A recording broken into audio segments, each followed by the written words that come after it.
All right, guys. So we're gonna wrap things up here with a pulse check. I got the low pick. You got the high pick this week, Wes. Do you want to go first or second? Um, I'll go second. All right, I'll start things off. I got a classic golf game for you guys. If you don't know anything about me, real golf, not that big of a fan. I don't mind going to the driving range. You get me on a real golf course, I'm going to go way too slow and people are going to get angry at me. That's what's going to happen. But virtual golf, online, playing, well, maybe not online. I never really play single player stuff, but like Tiger Woods, you know, there's a million Mario Golf. This time I'm talking about hot shots, man. I love me some hot shots, Wes. Do you play golf games at all? I don't know that I've ever even talked. You probably don't, right? You know what? I did Hot Shots. I did Outlaw. Okay. I did a little bit of Tiger. Not much. I'm not a golf person. Okay. Not a golf person, but Hot Shots kind of caught me because it wasn't a simulator. It was more a little on the arcadey side.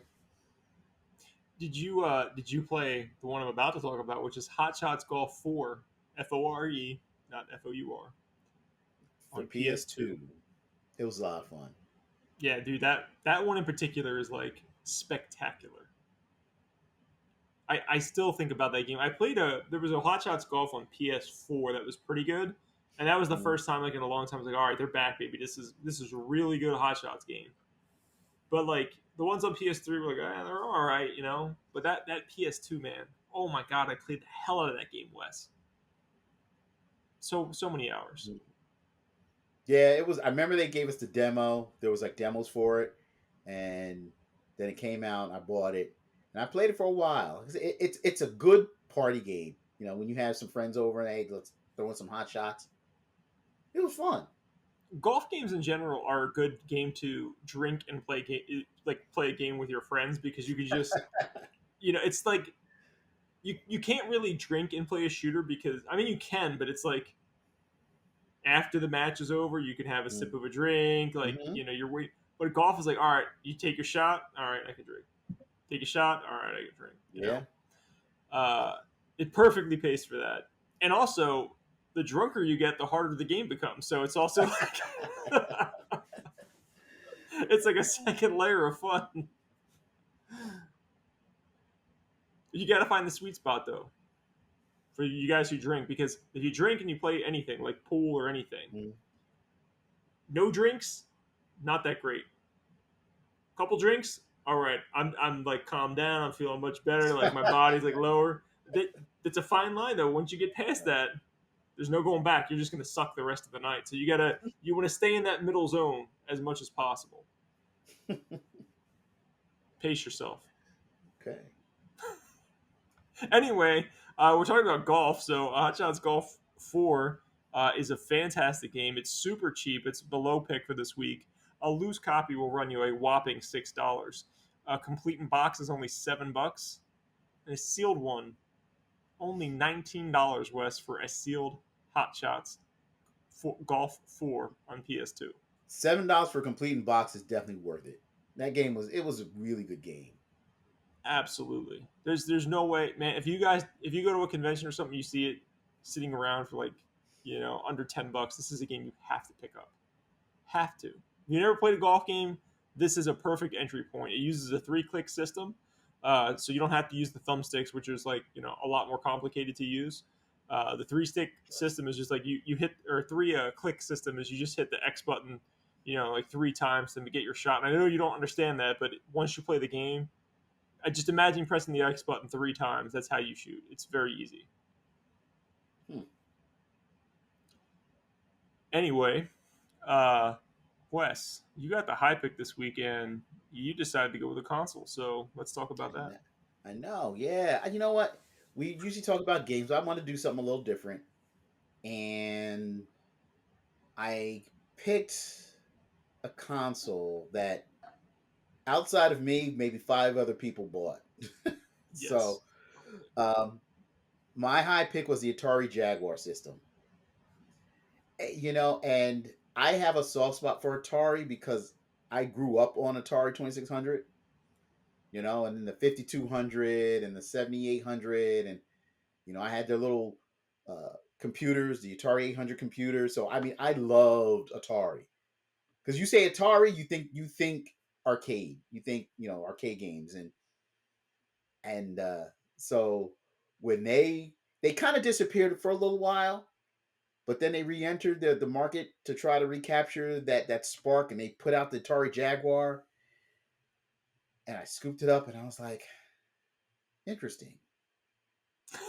That's the exact response you want to have when you buy a new console. Interesting. Because their whole advertisement was, the first 64-bit home console system. This was when, everything was, 16 and 32, and their whole thing was do the math. That was their whole do the math, because they had two 32-bit chips in there, and 32, 64. Mm-hmm. So, but it was, the controller was god awful. I'll put a picture in the controller. I'll give you guys a close up of this monstrosity. You I know, can't believe that was their controller. people complain about the Duke for the OG Xbox. This was bigger than the Duke. It was a different shape. It had like buttons in the center. Um, but again, it's super expensive to own a Jaguar. Because I still have mine. Alien vs Predator is one of the best games that they made for the system. Okay. And then Tempest, I was a big Tempest fan. Tempest is also really, really good. But then he also did some crap like Kasumi Ninja. But the Jaguar itself, uh, like I said, because outside of maybe 10 people bought it, which is probably driving the price up, because just a Jaguar loose, you're looking at like $389. Yeah, that's quite a bit for a console that's not known to have a ton of quality titles. Yeah, exactly. Complete in box, you're looking at 535. That's hefty. Yeah. That's really hefty. And then if you happen to come across a sealed Atari Jaguar system, you're looking at 855. Yeah, we talked about this before. It was just like 855 and like 550 or whatever. Like that's not a huge leap for a sealed one, but I'm pretty sure it's because a lot of those are still sealed because nobody wants to play. And we're just talking about the system itself. They did come out with a CD attachment, Yeah. and I'm sure the CD attachment alone is more expensive. Oh, it is. It is.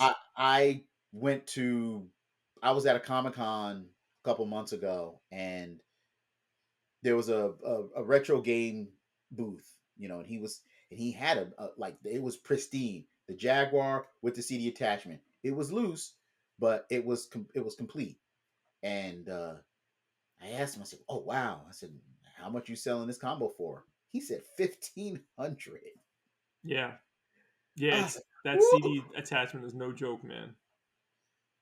Think about how bad the system sold, and then they made a CD attachment. How many people that actually bought the system then bought the CD attachment, right? They couldn't have made a lot of those things. It's almost up there with the TurboGrafx CD. Mm-hmm. It's like, Yeah. not a whole lot of people bought them, but they're super expensive. Yep.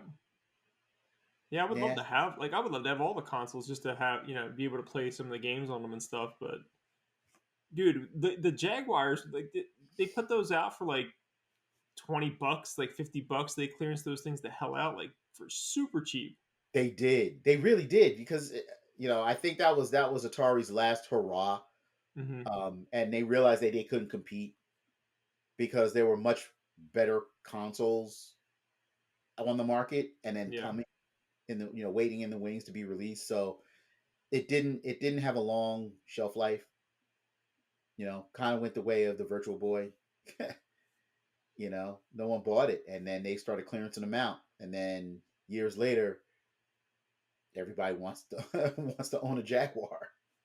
I mean, I would only want one just to have again to have to play a couple of games, but I'm not spending $500 or $300 for a system with a couple of games. Not that much money. No, I couldn't. Well, If somebody's like, "Here's one for 150," I'd be like, "Okay, I'm game." That's the sweet spot. 150, maybe 200. Not okay. paying anything more than that. All right. Well, I mean, hey, if somebody says, "Hey, I have a Jaguar, a complete Jaguar, it doesn't have the box, but it, controller and all the wires and everything, really good condition for 250," would you jump on it? Probably not. You're Okay. really pushing me with 250. 200 Okay. would be like the limit, and even then, I'd be like, I don't know. I don't know about this. Yeah, because the hardest part is trying to find like some games for it, like decent games. Right, that's a whole other challenge, right? Like, yeah, I can't. No, I just went to a convention, and there was some Jaguar stuff. There was not much, Wes. Like very little, very Mm. little. What was the So pricing on it? I'm you know, curious. I didn't look. I didn't look Okay. at it. I saw the games were there, but I didn't even pay attention, to be honest with you. Okay. But TurboGrafx was in a similar thing. I saw more TurboGrafx than I expected to see, but it Mm-hmm. was like, the people who would have them would be like, "Oh, here's 4 games. Here's 5 games." So it wasn't like, a A flood stack. of games. Oh, Yep. okay. So, but I ended up not getting any TurboGrafx games when I was there, which I kind of regret. Mm. But I really need to sit down and just make a list for the next time and know what I want ahead of time. Because the only thing I had written down was Bonk, and I think they wanted like $100 for Bonk. Like, it seems kind of high, but maybe I'm wrong. Because Bonk was like a common game, wasn't it? Mm-hmm. Like Mm-hmm. that was one of the more common games for TurboGrafx. I thought, which is why I was like, why is it $100? You know. Actually, it Anyway, sounds about right, but sounds yeah. about right. But yeah, Target Jaguar. That's my high pick for this episode's pulse check. There you go, guys. Pick one up if you're interested. Loose is $389. No way in hell I'm paying that price. But if you want to, go for it. Go for It's only for the diehard collectors, man. it. All right, guys. So that has been our show for today. Wes, thank you so much for joining me, sir. Where can people find you? You can catch me at Level Up Entertainment at the Hamilton Mall if you're ever in the South Jersey area by Atlantic City. Stop by. Let's talk comic books. Let's talk video games. We have some pinball machines you can come play. Come hang out. And you can also follow me on Instagram at Grendel5XBX.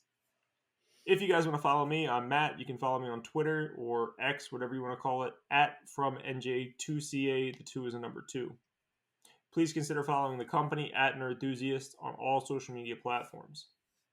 If you like what you heard today, please consider supporting us on Patreon. That really helps us out. You can support us for as little as $1 a month. It goes right back into supporting the company and our teams. At the $5 tier, you guys get early access to our podcasts. At the dollar tier, you get exclusive content every month from a variety of our creators, including this one. In fact, we're going to record something for Patreon right after we end this show. With that being said, thank you guys for checking out the show. Until next time, you guys take care. Have a good one, guys.